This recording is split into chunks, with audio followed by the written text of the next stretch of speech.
சுருக்கெழுத்து தமிழ் முதுநிலை இரண்டாம் தாள் நிமிடத்திற்கு 90 வார்த்தைகள். Get ready for trial dictation for 2 minutes. 15 seconds. 10 seconds. 5 seconds. Begin. இந்திய திருநாட்டின் 75வது சுதந்திர திருநாள் அன்று தேசிய கொடியினை ஏற்றி வைத்து மாண்புமிகு முதலமைச்சர் அவர்கள் ஆற்றிய உரை.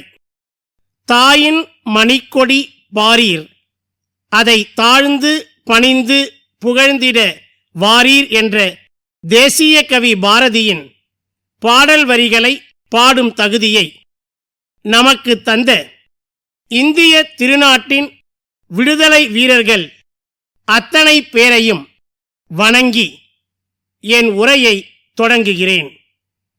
நாட்டு மக்கள் அனைவருக்கும் எனது மனமார்ந்த சுதந்திர திருநாள் நல்வாழ்த்துக்களை முதலில் தெரிவித்துக் கொள்கிறேன். விடுதலையை பாடுபட்டு பெற்றுக் கொடுத்த தியாகிகளை போற்றுவோம். அவர்களின் குடும்பத்தினருக்கு நன்றியை தெரிவிப்போம். எந்த நோக்கத்துக்காக அவர்கள் போராடினார்களோ அந்த நோக்கம் நிறைவேற எந்நாளும் உழைப்போம் என்று இந்நாளில் உறுதி ஏற்போம். விடுதலை நாள் என்பது அரசியல் விடுதலை நாளாக மட்டுமல்லாமல் பண்பாட்டு விழாவாக ஒட்டுமொத்த இந்திய மக்களால் கொண்டாடப்படுகிறது. இந்த நாள் ஆனந்த சுதந்திரம் அடைந்த நாள் மட்டுமல்ல, ஆற்றல் மிகு இந்தியாவை அடுத்தடுத்த ஆண்டுகளில் உருவாக்க திட்டமிடும் நாள். இந்த நன்னாளில் 4வது முறையாக தேசிய கொடியை ஏற்றும் வாய்ப்பினை பெற்றமைக்காக பெருமை கொள்கிறேன். இந்த அருமையான வாய்ப்பை எனக்கு தந்த தமிழ்நாட்டு மக்களுக்கு எனது நெஞ்சார்ந்த நன்றியினை தெரிவித்துக் கொள்கிறேன்.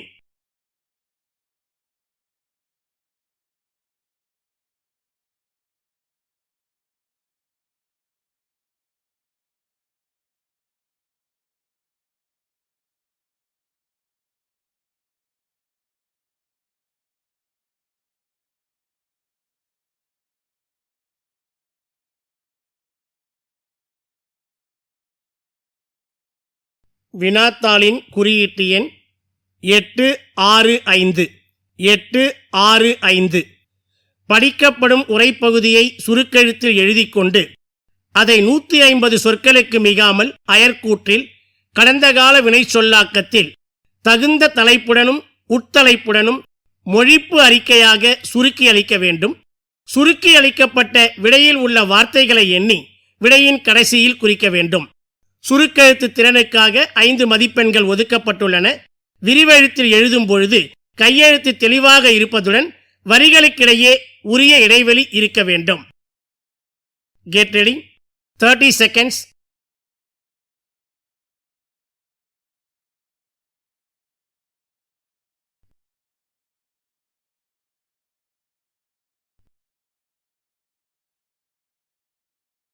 Fifteen seconds.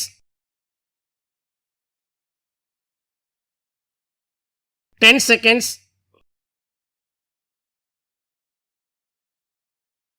5 seconds.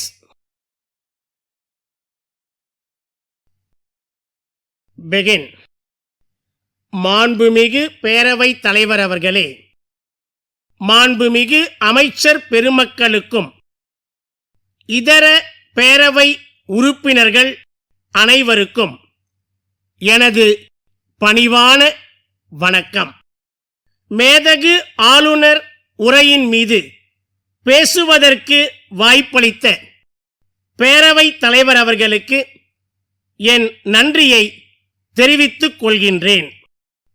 இங்கே பல உறுப்பினர்கள் குறிப்பிட்டது போல மாநில அரசினுடைய கொள்கைகளை அடிப்படையாக கொண்டு இந்த ஆளுநர் உரை அமைக்கப்பட்டுள்ளது.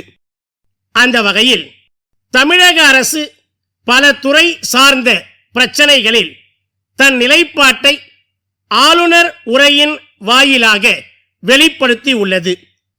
மத்திய அரசின் கொள்கை முடிவுகளால் மாநில மக்களுக்கு பாதகம் ஏற்படுமானால் அதை தவிர்க்க வேண்டிய தேவை மாநில அரசுக்கு ஏற்படுகிறது.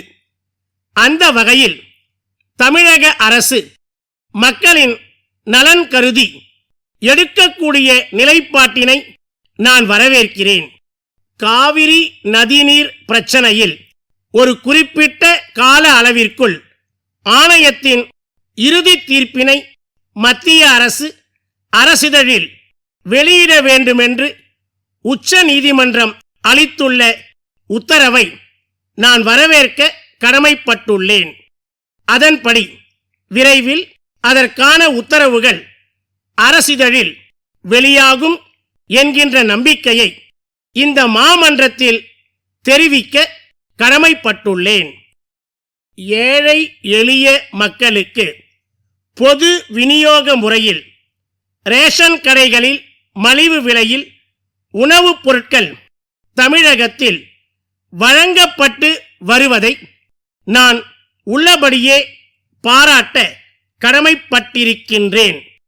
அதோடு விலையில்லா அரிசியும் மாதா மாதம் வழங்கப்படுகின்றது.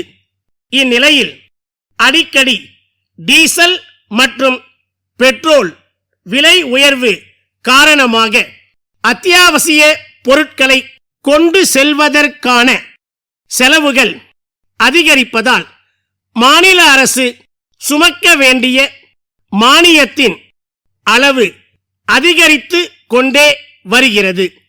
வெளிச்சந்தையில் பொருட்கள் விலை அதிகரிப்பதையும் நாம் பார்த்து வருகிறோம். எனவே மாநில அரசு மத்திய அரசை அணுகி இந்த விலை உயர்வை கைவிட கோரிக்கை வைக்க வேண்டும் என்று கேட்டுக்கொள்ள விரும்புகிறேன். தமிழ்நாட்டில் வடகிழக்கு பருவமழை மற்றும் தென்மேற்கு பருவமழை இரண்டும் பொய்த்து தமிழகம் கடந்த 30 ஆண்டுகளில் கண்டிராத வறட்சியை சந்தித்து வருகிறது என்பதை இந்த அவையின் கவனத்திற்கு கொண்டு வர விரும்புகிறேன். விவசாயம் பொய்த்ததோடு மனிதர்களுக்கும் கால்நடைகளுக்கும் குடிநீர் பிரச்சனை இப்போதே தொடங்கிவிட்ட நிலையும் உணவு உற்பத்தி குறைவுள்ள நிலையும் ஏற்பட்டுள்ளது. மழை, வெள்ளம், வறட்சி, நிலநடுக்கம் ஆகிய பேரிடர்கள் ஏற்படும் காலங்களில் மத்திய அரசு பேரிடர் நிவாரணத்தை அறிவித்து பாதிக்கப்பட்ட மாநிலங்களுக்கு பேரிடர் நிதி மூலம் உதவி செய்யும் வழக்கம் நடைமுறையில் உள்ளது. இந்த வகையில் தற்போது தமிழகத்திலே ஏற்பட்டிருக்கக்கூடிய இந்த மிகப்பெரிய வறட்சிக்காக மத்திய அரசு தன்னுடைய பேரிடர் நிதியிலிருந்து ரூபாய் 1000 கோடியை தமிழகத்திற்கு வழங்க இந்த அரசு வலியுறுத்த வேண்டும் என்று கேட்டுக்கொள்கிறேன். இது போன்ற பேரிடர்களிலிருந்து மக்களை காப்பதற்கான உரிய முன்னெச்சரிக்கையை எடுக்குமாறு கேட்டுக்கொள்கின்றேன். இன்னும் பல இனங்களில் அரசின் நிலைப்பாடு உறுதியாக உள்ளது என்பதை கூறி உரையை இத்துடன் முடித்துக் கொள்கிறேன்.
படிக்கப்படும் குறிப்புகளை சுருக்கெழுத்தில் எழுதிக்கொண்டு ஒவ்வொரு வினாவிற்கும் ஏற்ற வகையில் விரிவாக்க வேண்டும்.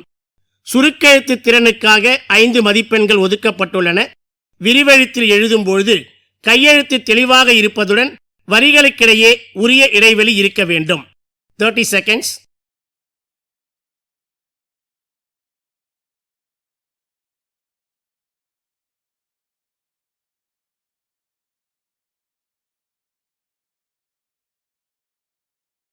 Fifteen seconds. 10 seconds. 5 seconds. Begin. 1. சமூக நலன் மற்றும் மகளிர் உரிமைத்துறை வெளியிட்டுள்ள அரசாணையில் செங்கல்பட்டு என்ற புதிதாக உருவாக்கப்பட்ட மாவட்டத்தில் சமூக நலத்துறை அலுவலக கட்டடம் கட்ட அரசு அனுமதி அளித்து நிதி ஒதுக்கீடும் செய்யப்பட்டுள்ளது என குறிப்பிட்டு புதிய கட்டடம் விரைவில் கட்டப்பட வேண்டுமென்றும் கட்டப்பட்ட கட்டடம் ஏப்ரல் 2021 முதல் செயல்பட வேண்டுமென கேட்டுக்கொண்டும் கட்டட வேலையின் முன்னேற்றம் குறித்த அறிக்கையினை அரசுக்கு அனுப்புமாறும் அதன் நகலினை சமூக நலத்துறைக்கு அனுப்பிடுமாறும் கேட்டுக்கொண்டும் இயக்குனர் சமூக நலத்துறை சேப்பாக்கம் சென்னை அவர்கள் செங்கல்பட்டு மாவட்ட ஆட்சித்தலைவருக்கு அனுப்பும் அரசு அலுவல் முறை கடிதம் வரைக. 2. கடந்த பிப்ரவரி திங்கள் நடைபெற்ற தட்டச்சு சுருக்கெழுத்து கணக்கியல் தேர்வுகளில் தேர்ச்சி பெற்ற தனி தேர்வர்கள் உரிய ஆதாரங்களாக தங்களது அடையாள அட்டை, நுழைவுச்சீட்டு அல்லது ஆதார் அட்டையை காண்பித்து ஆகஸ்ட் மாதம் 11ஆம் தேதி முதல் 19ஆம் தேதி வரையில் சம்பந்தப்பட்ட மாவட்ட மண்டல விநியோக மையங்களில் சான்றிதழ்களை நேரடியாக பெற்றுக்கொள்ள அறிவுறுத்தியதோடு குறிப்பிட்ட நாட்களில் சான்றிதழ்கள் பெறாத விவரங்களை ஒருங்கிணைத்து வழங்கப்படாமல் உள்ள சான்றிதழ்களை தலைவர் தேர்வு வாரியம் தொழில்நுட்ப கல்வி இயக்ககத்திற்கு மீள அனுப்பி வைக்குமாறு கேட்டுக்கொண்டு கூடுதல் இயக்குனர் தேர்வுகள் தொழில்நுட்ப கல்வி இயக்ககம் சென்னை அனைத்து மண்டல விநியோக மைய கல்லூரி முதல்வர்களுக்கும் தனி தேர்வர்களுக்கும் இணையதள வாயிலாக வெளியிடும் சுற்றறிக்கை வரைக. 3. சாலைகளில் அதிகாலை நேரத்தில் அதிகமாக தெரு நாய்கள் சுற்றி வருவதுடன் 2 சக்கர வாகனங்களில் செல்வோரை துரத்தியும் சிறு குழந்தைகளை கடித்து குதறும் நிகழ்வுகள் அடிக்கடி நடந்து வருகின்றன. இதனால் பொதுமக்களிடையே மிகுந்த அச்சுறுத்தல் ஏற்படுவதுடன் குறிப்பாக பெண்கள் அதிகாலை நேரத்தில் வெளியே வரவே ஐயப்படுகின்றனர்.